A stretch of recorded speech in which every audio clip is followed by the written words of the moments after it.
Hello students and good morning everyone. Star career institute व GD saint children school की तरफ से आज मैं लेकर आई हूँ आपके लिए एक और हिंदी का नया टॉपिक, जिसका नाम है क्रिया विशेषण। क्रिया विशेषण, ठीक है। क्रिया विशेषण की डेफिनेशन हम पढ़ेंगे। तो क्रिया विशेषण की डेफिनेशन इस प्रकार से है, देखिए। सबसे पहले डेफिनेशन, क्रिया की विशेषता बताने वाले शब्दों को क्रिया विशेषण कहते हैं। नाम से ही पता चलता है, देखो, क्रिया विशेषण, वे शब्द जो क्रिया की विशेषता बताते हैं क्रिया विशेषण कहलाते हैं, ठीक है। क्रिया की विशेषता बताने वाले शब्दों को क्रिया विशेषण कहते हैं। ये अव्यय या अविकारी शब्द होते हैं, ठीक है। ये अव्यय या अविकारी शब्द जिनका विकार नहीं होता, ठीक है, जिनके टुकड़े नहीं किए जा सकते, ठीक है, जिनमें किसी भी प्रकार का विकार नहीं उत्पन्न होता, वह अविकारी या अव्यय शब्द कहलाते हैं, ठीक है। तो क्रिया विशेषण का एक एग्जाम्पल इस प्रकार से है, देखो, जैसे गीता धीरे धीरे चल रही है। इसमें चल रही है ये क्रिया है, ठीक है। और क्रिया की विशेषता है वो हमें इन शब्दों से पता चल रही है कि गीता है वो कैसे चल रही है, उसकी चाल कैसे है, क्रिया कैसी है, ठीक है। तो उसमें धीरे धीरे चल रही है वो, तो वह क्रिया की विशेषता बताई जा रही है, ठीक है। इस वाक्य में चलना क्रिया की विशेषता धीरे धीरे है, ठीक है। इस वाक्य में चलना क्रिया की विशेषता है वो धीरे धीरे है, ठीक है। क्रिया विशेषण के भेद, क्रिया विशेषण के 6 भेद होते हैं, ठीक है। क्रिया विशेषण के कितने भेद होते हैं? 6 भेद। पहला है कालवाचक क्रिया विशेषण, दूसरा है स्थानवाचक क्रिया विशेषण, तीसरा है परिमाणवाचक क्रिया विशेषण, चौथा है स्वीकारवाचक क्रिया विशेषण, पांचवा है निषेधवाचक क्रिया विशेषण और छठा है रीतिवाचक क्रिया विशेषण, ठीक है। क्रिया विशेषण के 6 भेद होते हैं, ठीक है। हाँ, तो बच्चों, क्रिया विशेषण के जो भेद हैं उनको हम एक ही ट्रिक से याद कर सकते हैं। देखो, काल ने स्थान पर रीति को स्वीकार करके निषेध कर दिया। काल ने स्थान पर रीति को स्वीकार करके निषेध कर दिया, ठीक है। कालवाचक क्रिया विशेषण, स्थानवाचक क्रिया विशेषण, परिमाणवाचक क्रिया विशेषण, रीतिवाचक क्रिया विशेषण, स्वीकारवाचक क्रिया विशेषण, निषेधवाचक क्रिया विशेषण, ठीक है। विस्तार से हम इस प्रकार से पढ़ेंगे। देखो, कालवाचक क्रिया विशेषण, पहला क्रिया विशेषण का भेद कौन सा है? कालवाचक क्रिया विशेषण। विशेषण की, कालवाचक क्रिया विशेषण की परिभाषा इस प्रकार से है, देखो, वे शब्द जो संज्ञा की काल संबंधी विशेषता बताते हैं कालवाचक क्रिया विशेषण कहलाते हैं, ठीक है। वे शब्द जो संज्ञा की काल संबंधी विशेषता बताते हैं कालवाचक क्रिया विशेषण कहलाते हैं। देखो एग्जाम्पल, वह आज आएगा, ठीक है। इसमें काल संबंधी विशेषता बताई गई है। आएगा क्रिया की विशेषता क्या है? आज, जो काल संबंधी है, समय संबंधी है, ठीक है। काल को ही समय कहते हैं। मैं प्रतिदिन खेलता हूँ, मैं प्रतिदिन खेलता हूँ, तो इस खेलना की विशेषता क्या है? प्रतिदिन, अर्थात ये भी समय सूचक है, काल संबंधी है। हाँ, तो जो कालवाचक क्रिया विशेषण के भी 3 भेद है, ठीक है। कितने भेद है? 3 भेद। पहला है समयवाचक क्रिया विशेषण, ठीक है, जिसमें ओनली समय बताया जाता है, जैसे आज, कल, परसों, जब, कब, तब, अब, अभी, प्रातः, साय, पश्चात आदि। इस प्रकार के समय सूचक वर्ड ही आते हैं, ठीक है। और कालवाचक क्रिया विशेषण का दूसरा भेद है अवधिवाचक क्रिया विशेषण। अवधि, जैसे कुछ समय, 2 घंटे, 4 घंटे, ठीक है। जैसे दिन भर, तो एक अवधि हो गई, समय की एक अवधि हो गई, ठीक है। रात भर, सदैव, सदा, नित्य, लगातार, निरंतर, आजकल, इस प्रकार के जो वर्ड हैं वो अवधिवाचक के क्रिया विशेषण के अंतर्गत आते हैं। जैसे मैंने दिन भर पढ़ाई की है, वह रात भर जागता रहा, मैं सदैव मधुर बोलता हूँ, सदा बड़ों का आदर करो। इस प्रकार के जो वाक्य हैं वो अवधिवाचक क्रिया विशेषण के अंतर्गत आते हैं। ठीक है। और कालवाचक क्रिया विशेषण का तीसरा भेद है बारंबारतावाचक क्रिया विशेषण। ठीक है। बारंबारतावाचक में जिस देखो बार बार, फिर, हर बार, घड़ी घड़ी, रोज, बहुधा, प्रतिवर्ष, इस प्रकार के जो रिपीट होने वाले वर्ड हैं वो आते हैं। ठीक है। मैंने बार बार तुमसे कहा, मैंने बार बार खाना खाया, वह बार बार बाहर जाता है। ठीक है। इस प्रकार के फिर से कार्य करो, हर बार तुम फेल हो जाते हो, घड़ी घड़ी तुम्हें कहना पड़ता है। इस प्रकार के जो वाक्य हैं वो बारंबारतावाचक क्रिया विशेषण के अंतर्गत आते हैं। ठीक है। तो बच्चों कालवाचक क्रिया विशेषण की परिभाषा, एग्जाम्पल और उसके भेदों की परिभाषा भी हमने पढ़ ली है। अगला हम पढ़ेंगे स्थानवाचक क्रिया विशेषण, जो क्रिया विशेषण का सेकंड पार्ट है। ठीक है। हाँ तो बच्चों क्रिया विशेषण का दूसरा भाग है, दूसरा भेद। ठीक है। स्थानवाचक क्रिया विशेषण।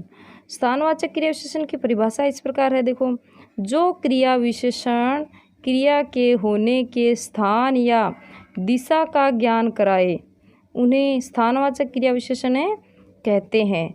जो क्रिया विशेषण या जो शब्द क्रिया के होने के स्थान का बोध कराए, स्थान का पता बताए, वो स्थानवाचक क्रिया विशेषण कहलाते हैं। जैसे वह पीछे पीछे आ रहा है, तो क्रिया आ रहा है का स्थान कहाँ है? पीछे। तो पीछे पीछे जो वर्ड है वो स्थानवाचक क्रिया विशेषण हो गए। रमेश वहाँ गिर गया, तो इसमें रमेश गिरा है ये क्रिया है, और इसमें कहाँ गिरा है इसका पता हमें चल रहा है कि वहाँ गिरा है, तो ये क्रिया का स्थान हमें बता रहा है, इसलिए स्थानवाचक क्रिया विशेषण है। ठीक है। स्थानवाचक क्रिया विशेषण के भी दो भेद होते हैं। कितने भेद होते हैं स्थानवाचक क्रिया विशेषण के? दो। पहला है स्थितिवाचक क्रिया विशेषण। स्थितिवाचक क्रिया विशेषण के अंतर्गत ये वर्ड आते हैं जैसे यहाँ, वहाँ, आगे, पीछे, जहाँ, तहाँ, निकट, समीप, दूर, अंदर, बाहर आदि।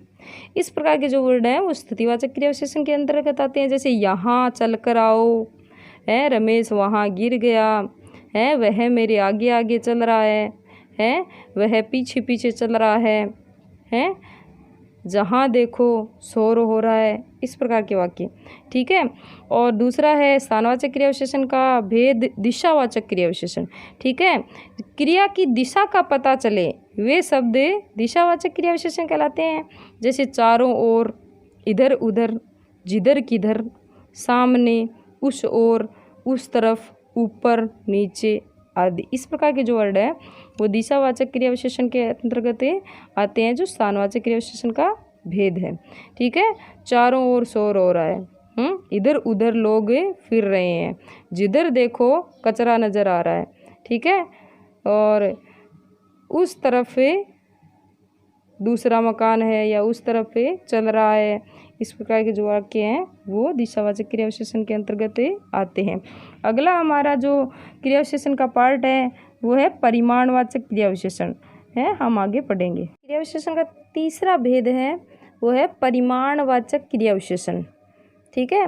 तो इसकी डेफिनेशन इस प्रकार है, देखो, जो क्रिया विशेषण क्रिया का परिमाण या मात्रा बताते हैं उन्हें परिमाणवाचक क्रिया विशेषण कहते हैं। ठीक है।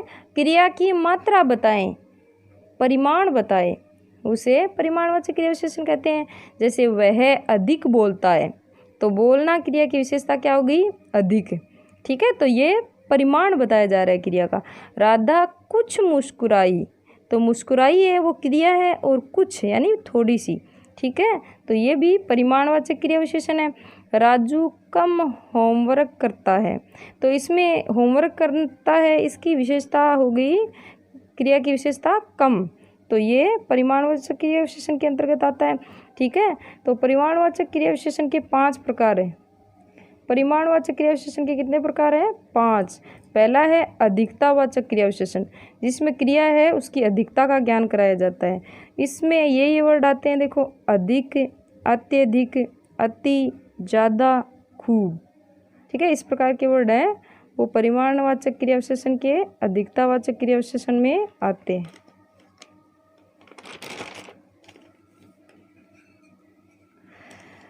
परिमाणवाचक क्रिया विशेषण का दूसरा भेद है न्यूनतावाचक क्रिया विशेषण, कम से थोड़ा ज़्यादा। ठीक है, इसमें ये वर्ड आते हैं थोड़ा, कम, जरा आदि। इस प्रकार के वर्ड हैं वो न्यूनतावाचक क्रिया विशेषण में आते हैं। क्रिया है उसकी न्यूनता का ज्ञान कराते हैं। तीसरा है पर्याप्ततावाचक, जैसे बस, केवल, काफ़ी, यथेष्ट। ये इतना काफ़ी है, अब बस करो, है केवल इतना ही होमवर्क किया है। इस प्रकार के जो वाक्य हैं वो पर्याप्ततावाचक क्रिया विशेषण के अंतर्गत आते हैं, जो परिमाणवाचक क्रिया विशेषण का भेद है। इसमें परिमाण बताया जा रहा है। 4th नंबर पर है तुलनावाचक क्रिया विशेषण। ठीक है, इतना, उतना, कितना, जितना। ठीक है, इतना सारा होमवर्क किया, उतना ही बोलो जितना बोलना चाहिए, ये कितना है। इस प्रकार के जो तुलना है वो तुलनावाचक वर्ड है, वो तुलनावाचक क्रिया विशेषण के अंतर्गत आते हैं। 5वें नंबर पर है श्रेणीवाचक क्रिया विशेषण, जो परिमाणवाचक क्रिया विशेषण का 5वां भेद है। इसमें थोड़ा, थोड़ो, तिल तिल, थोड़ा थोड़ा, तिल तिल, थोड़ा थोड़ा, तिल तिल, एक एक, क्रम से, बारी बारी। इस प्रकार के वर्ड हैं वो श्रेणीवाचक क्रिया विशेषण के अंतर्गत आते हैं। क्रिया विशेषण का 4 नंबर भेद है स्वीकारवाचक क्रिया विशेषण, जिस विशेषण में क्रिया की स्वीकारता का बोध हो। हाँ, ठीक है, वो स्वीकारवाचक क्रिया विशेषण होते हैं। स्वीकारता का बोध, जैसे हम डेफिनेशन देखते हैं, जिन अव्यय शब्दों से क्रिया की स्वीकृति का ज्ञान होता है उन्हें स्वीकारवाचक क्रिया विशेषण कहते हैं। क्रिया की स्वीकृति का ज्ञान, क्रिया को हम स्वीकार करते हैं, वे वर्ड स्वीकारवाचक क्रिया विशेषण के अंतर्गत आते हैं। बहुत सरल है बच्चों, आपको ध्यान लगा करके बस पढ़ना है। ठीक है, अगर ध्यान लगा कर पढ़ोगे तो याद अपने आप ही हो जाएंगे। ठीक है, एग्जाम्पल देखते हैं, जैसे अवश्य। हाँ, तुम अवश्य करो। कोई कार्य करने के लिए पूछे कि मैं ये कार्य कर लूँ क्या, तो हम कहते हैं हाँ ये अवश्य कर लो। तो ये अवश्य है वो स्वीकार किया है हमने, तो स्वीकारवाचक क्रिया विशेषण में आ गया। हाँ, ठीक, सच। इस प्रकार के जो शब्द हैं वो स्वीकारवाचक क्रिया विशेषण के अंतर्गत आते हैं। ठीक है, अगला 5वें नंबर पर है निषेधवाचक क्रिया विशेषण, जिसमें क्रिया के लिए मना किया जाए, निषेध किया जाए, वो निषेधवाचक क्रिया विशेषण के अंतर्गत वे शब्द आते हैं। देखो डेफिनेशन, जिन अव्यय शब्दों से क्रिया के निषेध का बोध होता है वे निषेधवाचक क्रिया विशेषण होते हैं या कहलाते हैं। जैसे नहीं, तुम ऐसा कार्य मत करो, हैं, तुम्हें ऐसा नहीं करना चाहिए, नहीं करना चाहिए। मत, यह मत करो। ठीक है, बिल्कुल नहीं, हमें ऐसा बिल्कुल नहीं करना चाहिए। इस प्रकार के जो वाक्य हैं वो निषेधवाचक क्रिया विशेषण के अंतर्गत आते हैं। ठीक है, निषेध यानी मना कर देना। ठीक है, 6वां नंबर है अपना रीतिवाचक क्रिया विशेषण। ठीक है, इसकी डेफिनेशन इस प्रकार से है, जिन क्रिया विशेषण शब्दों से क्रिया के होने की रीति या विधि का पता चले उन्हें रीतिवाचक क्रिया विशेषण कहते हैं। रीति या विधि, ठीक है, देखो प्राचीन समय से शब्द हैं वो चले आ रहे हैं। ठीक है, हिंदी में जो शब्द हैं वो प्राचीन समय से चले आ रहे हैं। रीति क्या होती है, जो निर्धारित हो जाए, जो करनी अनिवार्य हो जाए, वो रीति कहलाती है। ठीक है, कोई कार्य करना या कोई शब्द बोलना हमारे लिए अनिवार्य हो जाए, वो रीति के अंतर्गत आता है। जैसे शीला विनय पूर्वक बोलती है, तो कोई लड़की अगर सरलता से बोलती है, सीधे स्वभाव वाली है, तो हम क्या कहेंगे उसके लिए, विनय पूर्वक बोलती है। ठीक है, तो ये रीति हो गई है। सरलता और सीधे व्यवहार के लिए हम विनय पूर्वक वर्ड ही लगाएंगे। ठीक है, या फिर इससे मिलता जुलता कोई और वर्ड लगाएंगे, वो रीतिवाचक क्रिया विशेषण के अंतर्गत आएगा। ठीक है, तो ये हमने क्रिया विशेषण के 6 भेद समझे। आगे मैं कुछ क्वेश्चन भी दूंगी।